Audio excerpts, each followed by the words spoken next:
perspective from the industry side that the capacity is the core driver in our industry. I see it differently. I got engaged with the volunteerism 10 years ago when we started Mobile Monday, and I think that's driving the industry. I think the passion of you as not being passengers of this train that is moving into high capacity, high speed, is totally opposite. You are the innovators of this industry, and the capacity should be built to supply opportunities for you as individuals coming together to inspire the innovation. And I think our industry, being over $1 trillion industry, is still dominated by voice, data, and messaging. And we are just revolutionizing it. So if you think that things are very advanced at the moment, I think they're just beginning. And it's so encouraging, and it's so sort of challenging for us because we don't know what we don't know yet. And I think this is the sort of theme that I see our industry moving into. I was unfortunately not here in Malaysia when we launched Mobile Monday in 2007. I sent my co-founder here, Peter Westermark. And because Peter has been traveled in Mobile Mondays around the world, he was actually the guy behind Angry Birds.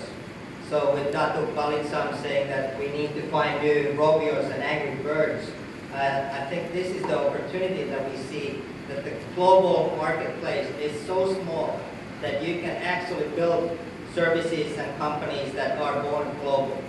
And I think the new models of working have to be implemented. They are more based on volunteerism, industry influencers coming together, sharing ideas openly, not trying to protect their sort of ideas or innovations, but share them openly, bring these products to freemium services, which are really more like giving. So I think we are changing the world. We are actually here in Malaysia today.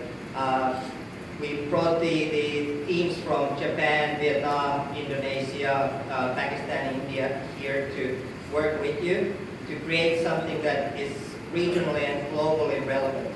We will have some workshops tomorrow, and we will try to revolutionize the music industry first. I think all these content industries are trying to figure out how they're moving to the next stage, and I think they have difficulties sort of innovating themselves. So I think somebody outside of their industry needs to revolutionize the music industry or the content industry. And it's really encouraging to engage with you on it. I think my message to you is that if you have an idea, create it in the Mobile Monday community globally. You can actually link into 140 regions at the same time. If you're a small startup here, you're sort of small in the big players field, but if you develop something like Romeo that is relevant globally or regionally, you can immediately get traction on it. And I think the industry is just starting, and I've been in it for 24 years, and it's so potential, it's so encouraging on every field, the commerce, the content, the end-to-end side, and we can make the difference.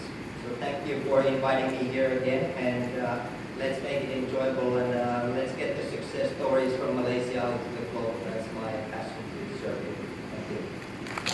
I am standing here speaking on behalf of the Creative Multimedia Cluster, which is entrusted to focus on what we can now comfortably call as the content creation part for the industry.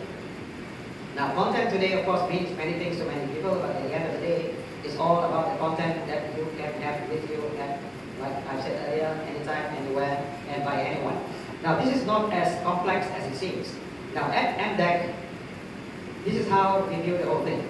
When radio was first invented, it was in fact the first wireless equipment that you can ever hope to find. Yes, it was wireless. And sometimes you wonder why the word wireless today is being used with such intensity, whereas the radio was already a very wireless thing. But this is what happens. It's not so much the invention of the radio. It is what the radio could afford in terms of the content it provides. Entertainment at first, news, information, and finally business. When television came along, that very same medium was used for everything from information, entertainment, as well as commerce and advertising. Now today, all that has happened is that you have your little television, radio, and whatever else with you wherever you go. And it is because of this that the focus by MDeC under the MSc Malaysia agenda is the creation of animation, games, digital comics, visual effects, mobile content, including apps and new media, to fill in that part of the screen. In the MSc agenda, we make no difference between the type of screens. I do not know, there might be a future screen where it belongs in your spectacles. It doesn't matter. We are involved in the content environment because at the end of the day, this is what world dominion is all about. Who can produce the right content, services, applications, and apps that will then be able to create the right business environment for the country that originates it. So this is why we talk a lot about innovation. But having said that, innovation doesn't come out of the blue. It has to come from a very structured way of looking at things. And this is one of the challenges that we, together with SKM, for instance, are trying to lead in this country. Now, whether that comes to policies, funding, or infrastructure, that will be our main challenges and our main task. But to the business out there, to you ladies and gentlemen, it's about the ideas, the original ideas that can then flow in. Now, how is this being manifested today? For MDeC, every year we have a competition called the Intellectual Property Challenge Series, IPCC. In that competition, there's always a segment for mobile apps and new media, including comics. In fact, it is going on now. Now, why are we doing this? We are mining the talent in this country. This is where your original ideas will come in, and they will be judged not by some government servant or civil service bureaucrats. They will be judged by the people who, chances are, will be the ones who will be buying your content. This is why for animation, we have judges that come from Disney Channel and Nickelodeon. For mobile, we will call in our colleagues and our good friends from Axis, DG, and such like. And for comics, we would bring in some of the best comic artists from around the region to be the judges. So we have that, and it's going on right now. And I believe that by July, we will have the actual competition and the judging ceremony. And the other thing that MDeC has been entrusted to recently is what we call a scholastic award. This is an 11 million grant given by the government for us to fund anyone who would like to be trained or to be skilled in anything connected with the creative industry. So to cut a long story short, and you can ask me later on the what it's all about, but there is a website called cill.my. I can't remember, well, actually it's www.cill.my. Now, what is this scholarship about? So very quickly, this is what it's all about. It gives an opportunity for those who would like to upskill themselves into this area called content creation or content production support. Then there is a scholastic type of award, grant, where you can actually take a degree or a diploma up to a master's level. And there's a third called the attachment, where you can be attached to a company or to a project elsewhere in the world. Remember, this grant is intended for training within or outside Malaysia. And the fourth type is what we call the vocational, which is the hands-on. So this is what the government of Malaysia has provided now, at this very moment, to encourage more and more Malaysians to get involved in this industry, not only from the perspective of the screen, the end game, but the content that's going to fill this up. Remember, we do not want to become forever the consumers of other people's content. The tagline has always been that Malaysia has to start producing their own content, services, apps, etc., so that we will not be entirely become the consumer of content from the rest of the world. However, because the world itself is changing, we accept that collaborations and co-productions and all that will remain equally important. So thank you very much for the attention. We create as much information as we did from the dawn of the civilization to 2003. Every 2 days we generate that amount of information. So it's overwhelming. And if you go to the next slide, now I talk about the third fundamental of the society, urbanization explosion. In 2008, there was a big milestone. It was the first time in humanity, where more people were living in cities than in any other place in the world. By 2050, 7 billion people will live in cities. Our life will be around cities. And this put a lot of challenges. Let's go to the next slide. This is also a good representation in terms of what is happening. I mean, in 1900, there were only 16 cities with 1 million inhabitants. Today, we're talking about 442 cities with over 1 million. So everyone is moving to cities. And of course, this is even growing faster. You see an accelerating growth in cities. Every single hour, 7,500 people move from rural areas to cities. 85% of the carbon emissions come from cities.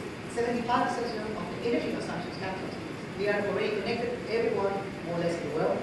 But now what is missing is to start connecting devices, places, everything. If you go to the next slide, I think today we talk about applications and developing innovation. I think we have been too focused on content. We have been too focused on gaming. Music is fine, it's good. But I think the challenge for developers of the future is to address these challenges. It's how technology, how a connected society can address climate, environmental changes, scarce resources, poverty, urbanization, Asian population. That's for me is where the developers should be looking at. That's for me where the money is going to be. So those are the things where developers should be looking at. And go to the next slide. I would like to share just a few one small video about how do we see this affecting our lives. Able to touch rapid change for the first time ever. Things are intelligent, connected, and powerful. All of the devices that we make have the potential to communicate with each other and have a reason to do it. There are going to be a lot of people exploring, especially as you have this younger generation growing up and seeing possibilities. We don't know what news is going to look like. We don't know what education is going to look like. We don't know what government is. We don't know what business is going to look like. Because we were inventing it out of a new set of connections. It's going to change much more in the next 10 years than what it did in the last 50 years. And that's because of the network society.